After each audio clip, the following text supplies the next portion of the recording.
सभी को नमस्कार।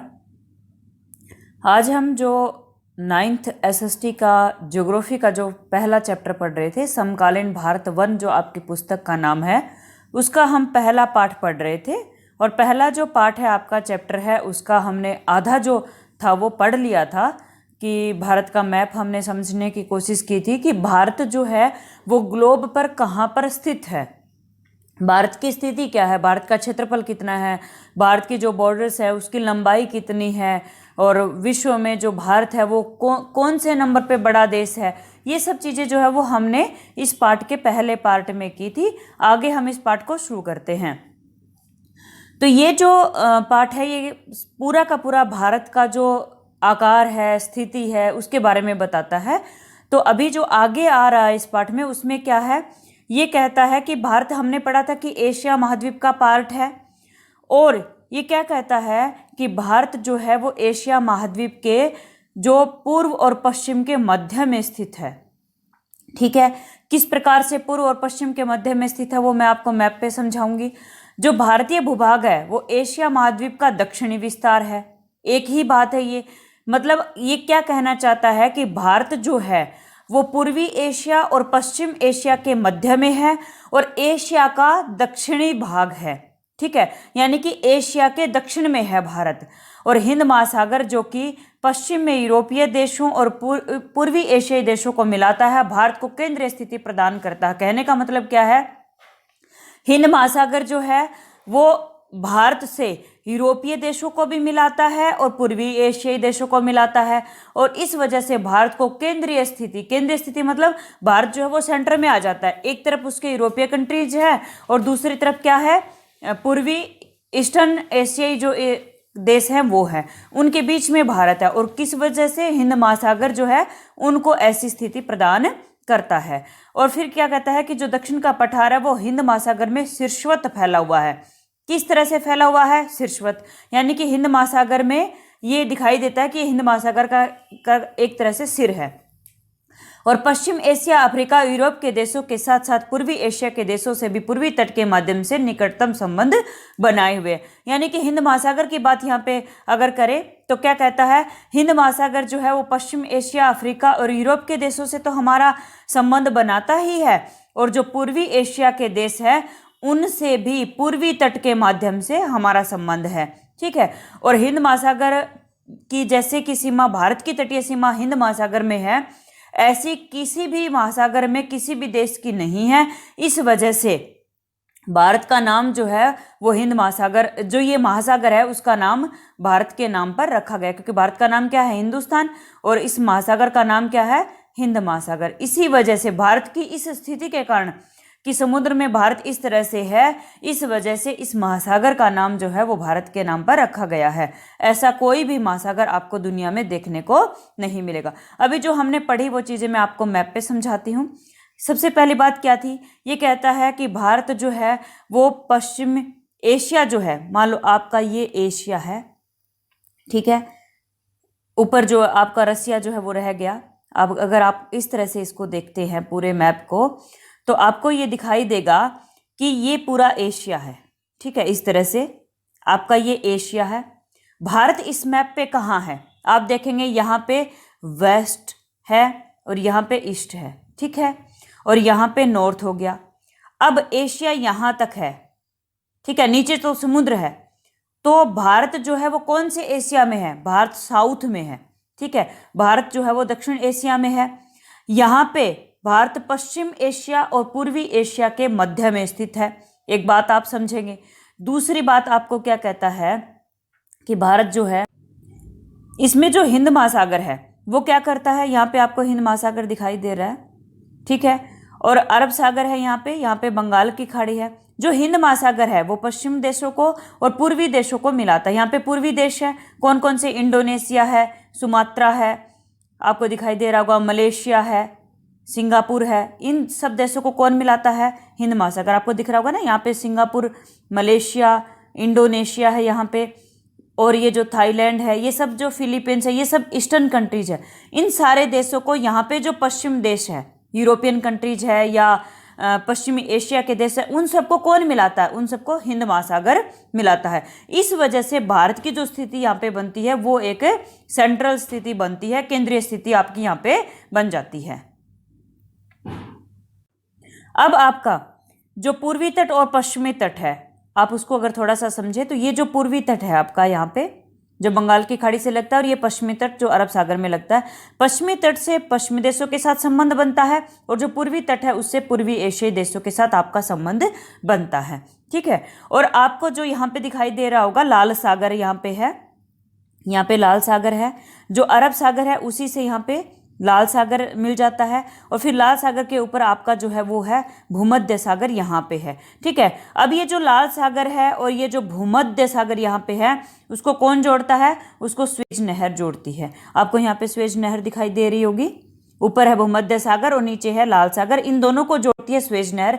और इसी मतलब अरब सागर से हम लाल सागर गए, लाल सागर से स्वेज नहर होते हुए भूमध्य सागर में प्रवेश करके हम जो यूरोपियन कंट्रीज है वहाँ पे चले जाते हैं, और वहाँ से इस स्वेज नहर के बनने के बाद इंडिया की जो दूरी है वो कितनी कम हो गई है पश्चिमी जो देश है उनसे, वो 7000 किलोमीटर की दूरी जो है वो कम हो गई है। यानी कि हमें 7000 किलोमीटर जो है वो कम चलना पड़ता है।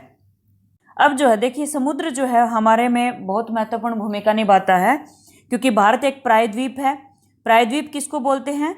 इस तरह से भारत का जो है वो समुद्र में इस तरह से स्थिति है। आपके अगर देखेंगे, इधर अरब सागर है, इधर बंगाल की खाड़ी है और नीचे हिंद महासागर अगर आप देखते हैं तो भारत की जो स्थिति है वो प्रायद्वीपीय है। ठीक है, जो आपका पठार है, दक्षिणी पठार जो है उसको प्रायद्वीप बोलते हैं। प्रायद्वीप क्यों कहते हैं? प्रायद्वीप वो होता है जिसके 3 ओर समुद्र लगता है। ठीक है, जो 3 ओर पानी से घिरा होता है उसको प्रायद्वीप कहते हैं, और भारत की स्थिति यही है।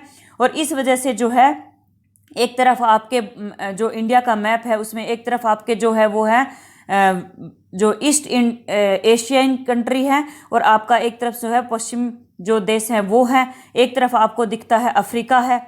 ठीक है, और उन सब से संबंध जो है वो हिंद महासागर से बनता है। अगर आप मैप पे एक बार देखें तो आपको दिखाई देगा, इसमें अगर आप देखते हैं मैप में क्या है, आपको यहाँ पे अफ्रीका दिखाई देगा, यहाँ पे पश्चिम एशिया हो गया, और इस स्वेज नहर से होकर के आप यूरोप में पहुँच जाते हैं, और यहाँ पे जो है वो पूर्वी एशिया हो गया। तो आपका जो हिंद महासागर है वो किस किस से आपको मिलाता है? अफ्रीका से मिलाता है, पश्चिम एशिया, यूरोप से और पूर्वी एशिया, इन सब से आपका संबंध जो है वो हिंद महासागर की वजह से बन जाता है। ठीक है, अब अगर आप देखते हैं कि ये जो आपका जल मार्ग है उसमें क्या है, तो ये कहता है कि भारत जो है वो विश्व के देशों के साथ भारत का संपर्क जो है वो युगों पुराना है, मतलब बहुत पुराना है।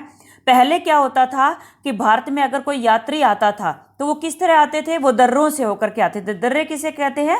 जो पर्वतीय रास्ते जो होते हैं, जिस तरह से यहाँ पे जम्मू कश्मीर से, इस तरह से जो अफगानिस्तान, ईरान, इधर से अगर कोई यात्री आता था तो यहाँ पे पर्वतों से होकर के, दर्रे होते हैं ना, वहाँ से होकर के ये इंडिया में आते थे। ठीक है, लेकिन अब क्या हुआ, फिर समुद्री रास्ते खुल गए, तो वो जो है वो समुद्री रास्तों से आने लग गए। जिस तरह से मैंने आपको बताया कि स्वेज नहर के खुलने के बाद जो आपका यात्रा का जो टाइम था या दूरी थी वो 7000 किलोमीटर जो है वो कम हो गई है। ठीक है, भारत और यूरोप के बीच में, ये आपको बात मैंने बताई। अब क्या कहता है कि समुद्री जलमार्गों से होकर के ये जो भाग था उससे यात्रा बहुत कम होती थी, दर्रों से होती थी, क्योंकि समुद्री रास्ते जो है वो पता ही नहीं था। और ये जो मार्ग थे, जो दर्रे थे, उनसे क्या होता था? प्राचीन समय से विचारों और वस्तुओं का आदान प्रदान होता था। ठीक है, विद्वान लोग आते जाते थे, मान लो बहुत सारा मसाले है, मलमल है, जो ये इन सब का जो है वो आयात निर्यात होता था।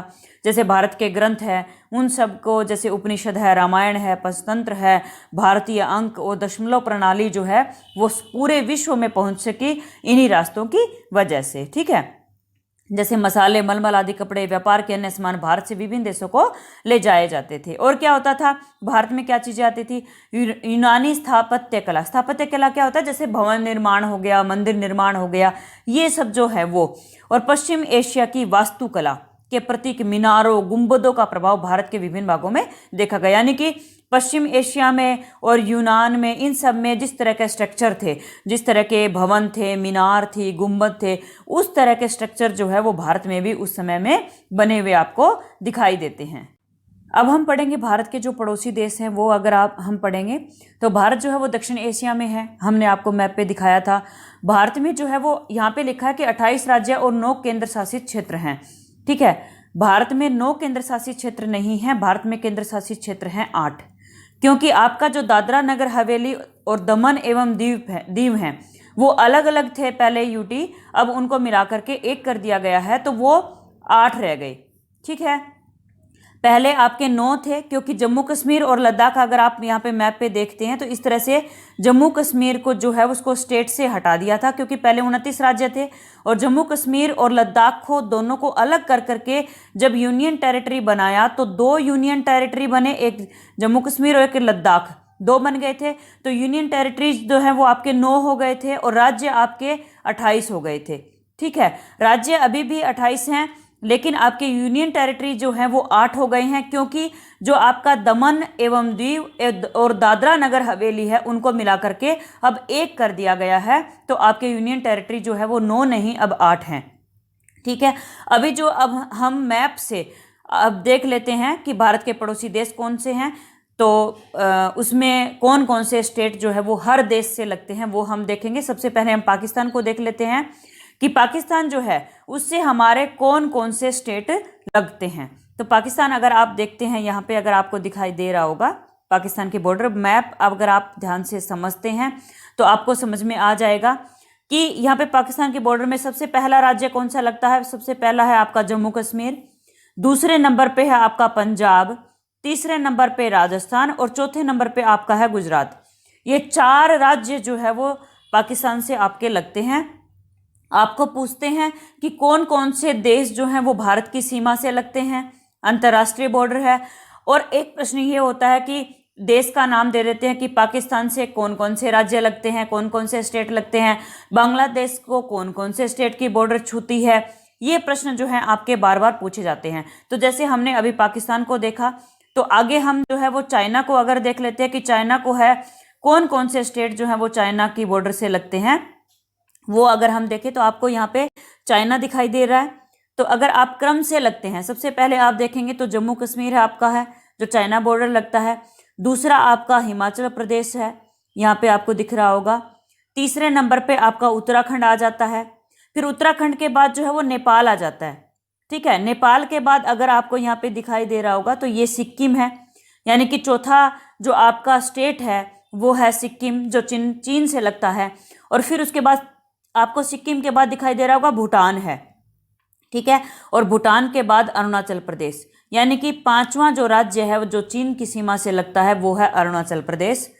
तो आपने क्या क्या देखा, सबसे पहले आपका जम्मू कश्मीर लगता है, मैं फिर से निशान लगाती हूँ, चाइना बॉर्डर से पहला जम्मू कश्मीर, दूसरा हिमाचल प्रदेश, तीसरा उत्तराखंड, चौथा आपका सिक्किम है यहाँ पे, और 5वां आपका अरुणाचल प्रदेश। ये आपके चाइना बॉर्डर से लगते हैं। उसके बाद अगला अगर हम देखते हैं तो हम म्यांमार को देख लेते हैं। सबसे हम इस तरह से बॉर्डर से चल रहे हैं। ठीक है, फिर हम म्यांमार को देख लेते हैं। पहले म्यांमार से कौन कौन से लगते हैं, तो म्यांमार से सबसे पहले कौन सा लगता है, अरुणाचल प्रदेश। अगर आपको म्यांमार अगर मैप पे हम देखें तो आपको यहाँ पे जो है वो म्यांमार दिखाई देगा। यहाँ पे आपका म्यांमार है, ये इधर।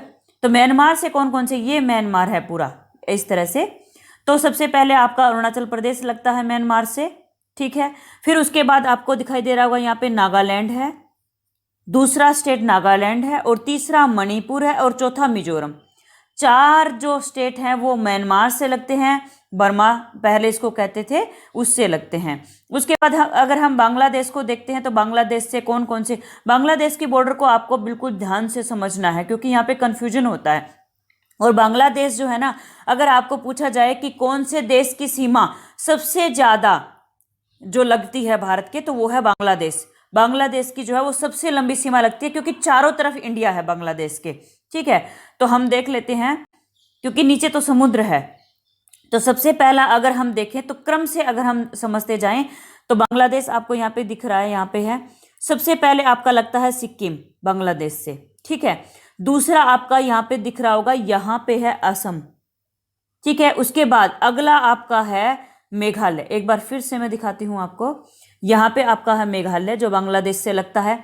मेघालय के बाद आपका है यहाँ पे त्रिपुरा, ठीक है, त्रिपुरा आपका लगता है।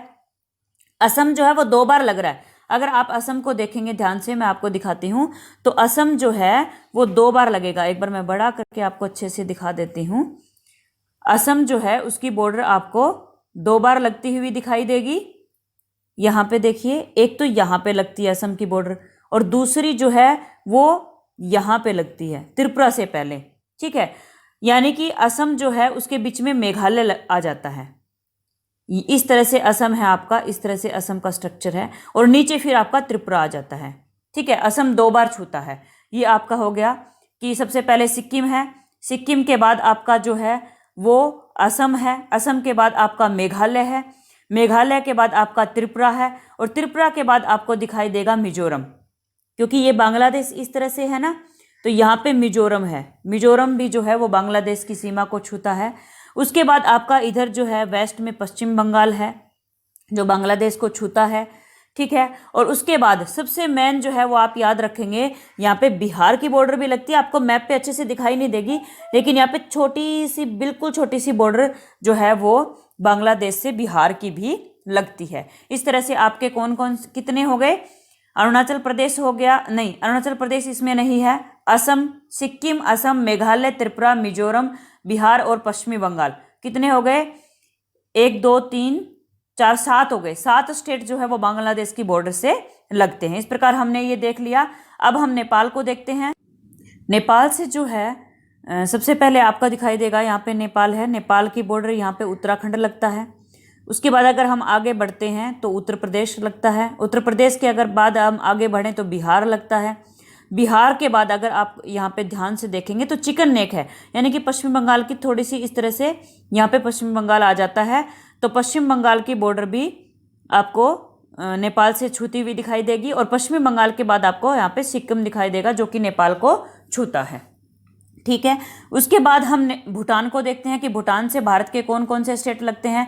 भूटान सबसे पहले आपको यहाँ पे सिक्किम दिखाई देगा, क्योंकि सिक्किम जो है वो नेपाल और भूटान के बीच में है। तो सिक्किम की 3 देशों से सीमा लगती है, नेपाल, चाइना और भूटान से। ठीक है, और भूटान के नीचे आपको जो है वो असम, पश्चिम बंगाल, सबसे पहले पश्चिम बंगाल का छोटा सा पार्ट जो है वो भूटान के नीचे आता है, जो कि नेपाल को भी छू लेता है इस तरह से।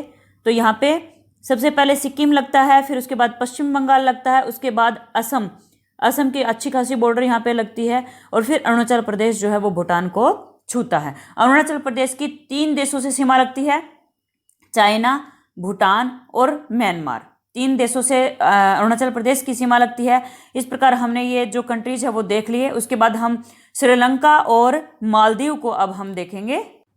उससे पहले हम अगर अफगानिस्तान को अगर देखते हैं, यहाँ पे अफगानिस्तान है, तो अफगानिस्तान की बॉर्डर जो है वो यहाँ से भारत को छूती है, जम्मू कश्मीर से, एकमात्र स्टेट जहाँ से अफगानिस्तान की बॉर्डर जो है हमें छूती है। लेकिन अब पीओके जो है वो पाकिस्तान के पास है, पाक अधिकृत कश्मीर, उसकी वजह से जो अफगानिस्तान है वो डायरेक्ट सीमा हमारी अफगानिस्तान से नहीं लगती है। अगर हमें अफगानिस्तान में जाना हो स्थल सीमा से, तो हमें पाकिस्तान से होकर के एक तरह से जाना पड़ता है। पाकिस्तान से नहीं, हिस्सा तो हमारा ही है, लेकिन कहने में वो पीओके है जो कि पाकिस्तान के अधिकार में है, तो हमें पाकिस्तान से होकर के अफगानिस्तान जाना पड़ता है वर्तमान में। अब श्रीलंका और जो मालदीव हैं, अगर आप उसको ध्यान से देखेंगे तो आपको जो पश्चिमी भारत का तट है वहाँ पे लक्षद्वीप दिखाई देगा अरब सागर में, और लक्षद्वीप के बिल्कुल साउथ में है आपका मालदीव। मालदीव एक द्वीपीय राष्ट्र है। द्वीपीय राष्ट्र का मतलब क्या होता है कि वो समुद्र के बीच में है और द्वीप है, आइलैंड है वहाँ पे बहुत सारे। ठीक है, और बहुत सारे द्वीप से मिल करके मालदीव जो है वो बना है। ठीक है, इसलिए इसको बोलते हैं द्वीपीय राष्ट्र, जो आइलैंड से बना हुआ है। ठीक है, इसी तरह से जो श्रीलंका है वो भी पूरी तरह से समुद्र के बीच में है, इसलिए उसको भी द्वीपीय राष्ट्र बोलते हैं। एक तरह से श्रीलंका भी जो है वो आइलैंड ही है। ठीक है, तो आपको मैं दिखाती हूँ यहाँ पे श्रीलंका। श्रीलंका जो है वो भारत से पाक जल संधि के द्वारा जुड़ा हुआ है। पाक जल संधि, पाक अगर बोल दे आपको तो पाकिस्तान मत समझ लेना, यहाँ पे कन्फ्यूजन हो जाता है। तो अगर आपको बोले कि कौन सी संधि जो है वो भारत और श्रीलंका को जोड़ती है, तो वो है पाक जल संधि। और ये पाक जल संधि कहाँ है? ये मन्नार की खाड़ी में। यहाँ पे जो की सीमा को जो छूते हैं ना, यहीं पे आपकी मन्नार की खाड़ी है, आप उसको याद रखेंगे। मन्नार की खाड़ी और पाक जल संधि के द्वारा भारत और जो श्रीलंका है वो आपस में जुड़ जाते हैं। ठीक है, इस तरह से हमने देख लिया। अब हम अगर आपको एक चीज़ बताते हैं कि भारत का सबसे बड़ा राज्य कौन सा है, तो भारत का सबसे बड़ा राज्य है राजस्थान। ठीक है, 2001 में जब मध्य प्रदेश से छत्तीसगढ़ अलग हो गया तो उसके बाद आपका राजस्थान सबसे बड़ा है। 2001 में राजस्थान सबसे बड़ा राज्य बन गया। और सबसे छोटा राज्य अगर आपको पूछा जाए तो सबसे छोटा राज्य आपका है गोवा। ठीक है, और बेटा हमने जो है अंतर्राष्ट्रीय सीमाओं के साथ अंतर्राष्ट्रीय बॉर्डर जो हैं उनकी बिल्कुल अलग से वीडियो बनाई है। आप वहां पे जाकर के अंतर्राष्ट्रीय सीमाएं किस देश के साथ कौन सी सीमा लगती है उसका नाम क्या, जैसे पाकिस्तान के साथ रेड क्लिफ लगती है, डूरंड रेखा अफगानिस्तान के साथ लगती है, इस तरह से जो भी रेखाएं हैं उनकी अलग से वीडियो बनाई है, आप वो देख सकते हैं। और जो राज्य हैं उनको अलग अलग मैप पे राज्यों के अनुसार भी हमने वीडियो बनाई हुई है, तो आप वो वीडियो भी जा करके देख सकते हैं। एक चीज़ और मैं आपको मैप पे दिखाती हूँ। मैंने आपको बताया था कि दादरा और नगर हवेली, आपको यहाँ पे दीव दिखाई देगा, यहाँ पे दादरा नगर हवेली है और यहाँ पे दमन एवं दीव है। इन सबको, ये पहले अलग अलग थे, इन सबको मिला करके अब एक यूटी बना दिया, एक यूनियन टेरिटरी यानी कि एक केंद्र शासित प्रदेश के बन गया। पहले यहाँ पे 2 थे, इसलिए आपके जो 9 बन रहे थे उनकी जगह पे अब 8 हो गए हैं। अब आगे प्रश्न देखते हैं। आगे प्रश्न जो है वो क्या है, उसमें आपको पूछता है कि ज्ञात कीजिए पश्चिमी और पूर्वी तट पर केंद्र शासित क्षेत्र की संख्या बनानी है, यानी कि आपको यूनियन टेरिटरीज बताने हैं पश्चिमी और पूर्वी तट पर कौन कौन से है। तो पहले आप पश्चिमी तट वाले अगर आप देखते हैं तो मैप पे अगर मैं आपको दिखाऊं तो आपको यहाँ पे दिखाई देगा कि पश्चिमी तट पर कौन कौन से हैं। सबसे पहले आपका लक्षद्वीप है यहाँ पे। ठीक है, और उसके बाद यहाँ पे दादरा नगर हवेली दमन एवं दीव मैंने आपको बताया था। तो ये आपके जो है वो पश्चिमी तट पर हैं जो कि आपके यूनियन टेरिटरीज है। और पूर्वी तट पर आपका कौन सा, एक तो सबसे पहले अंडमान निकोबार द्वीप समूह आ गया और दूसरा आपका पुदुचेरी है जो कि आपका पूर्वी तट पर स्थित है। ठीक है, यनम जो है कि क्षेत्रफल के आधार पर सबसे बड़ा और सबसे छोटा राज्य बताइए, मैंने आपको बता दिया। उसके बाद कौन से राज्य जो वह अंतर्राष्ट्रीय सीमा और समुद्र तट को स्पर्श नहीं करते हैं। क्या पूछना चाहता है यहाँ पे ये पूछता है भारत के ऐसे राज्य बताओ जो ना तो इंटरनेशनल बॉर्डर पे हैं और ना ही वो समुद्री सीमा से लगते हैं, यानी कि जिनको समुद्र नहीं छूता। ऐसे राज्य आपको भारत के मैप पर छांटने हैं, तो मैं आपको छांट के बता देती हूँ। देखिए, इंटरनेशनल बॉर्डर आपकी यहाँ से यहाँ तक लगती है ऊपर से। ठीक है, वो ऊपर मैप जो है वो दिखाई नहीं दे रहा, इसलिए मैंने यहाँ से इस तरह से लाइन खींच दी है। इंटरनेशनल बॉर्डर आपकी यहाँ से है और यहाँ से आपकी समुद्री रेखा जो है वो शुरू हो जाती है। ठीक है, अब ना तो इंटरनेशनल बॉर्डर पे होना चाहिए ना ही आपका समुद्री तट पर होना चाहिए, ऐसे राज्य आपको बताने हैं। तो ऐसे राज्य अगर आप मैप को ध्यान से देखेंगे तो सबसे पहले आपको हरियाणा दिखाई देगा। उसके बाद यूनियन टेरिटरी अगर आप देखें तो वो दिल्ली है। उसके बाद मध्य प्रदेश जो है वो ना तो इंटरनेशनल बॉर्डर पे है ना इसको समुद्र छूता है। उसके बाद आपका छत्तीसगढ़ है, छत्तीसगढ़ को ना तो इंटरनेशनल बॉर्डर लगता है और ना ही समुद्र लगता है। और उसके बाद आपका झारखंड है। ठीक है, ये 4 राज्य हैं, हरियाणा, मध्य प्रदेश, छत्तीसगढ़ और झारखंड, जो ना तो अंतर्राष्ट्रीय सीमा के ऊपर हैं और ना ही इनको समुद्र छूता है। ठीक है, इस तरह से आपके ये स्टेट हो गए। अगला आपका प्रश्न जो है वो क्या है, ये कहता है कि पाकिस्तान, चीन, म्यांमार और बांग्लादेश की सीमाओं को छूने वाले राज्यों को 4 वर्गों में विभाजित कीजिए।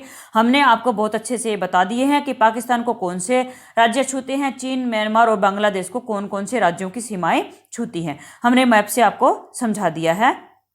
आगे जो है वो आगे क्या कहते हैं कि भारत की भूमि की सीमाएं, आगे इस पाठ में क्या कहा गया है कि उत्तर पश्चिम में पाकिस्तान और अफगानिस्तान के साथ, उत्तर में चीन, नेपाल और भूटान के साथ।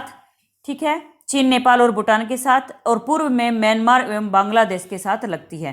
ठीक है, आपने देख लिया था कि भारत के उत्तर पश्चिम में क्या है, पाकिस्तान और अफगानिस्तान है।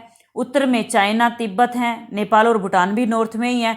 ईस्ट में है आपका म्यांमार और बांग्लादेश। साउथ में आपने देखा था आपका श्रीलंका है और मालदीव है जो कि द्वीपीय राष्ट्र हैं।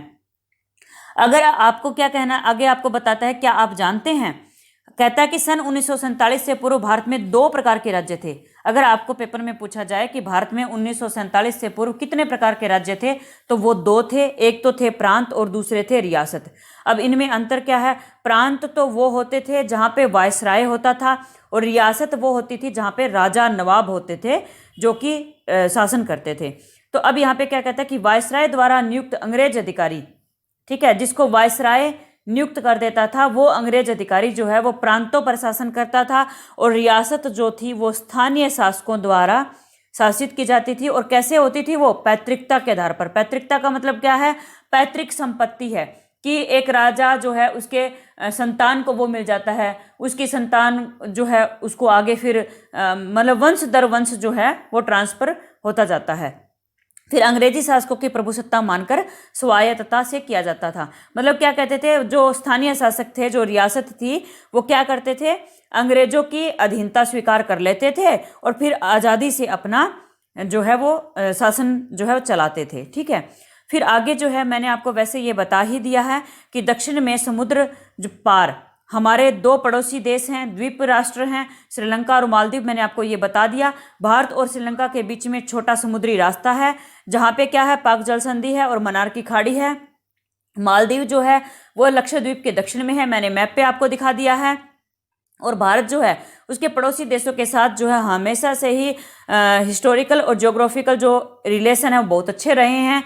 और आप जो है वो इस मैप को ध्यान से समझ लेंगे। इस तरह से हमारा जो ये 9th क्लास जो है उसका ज्योग्राफी का एसएसटी का पहला चैप्टर जो है वो पूरा हो गया है। अगर आपको हमारी वीडियो पसंद आए तो लाइक, शेयर और सब्सक्राइब कीजिए और इससे संबंधित जो भी सुझाव हैं वो आप हमारे कमेंट बॉक्स में लिख सकते हैं। धन्यवाद।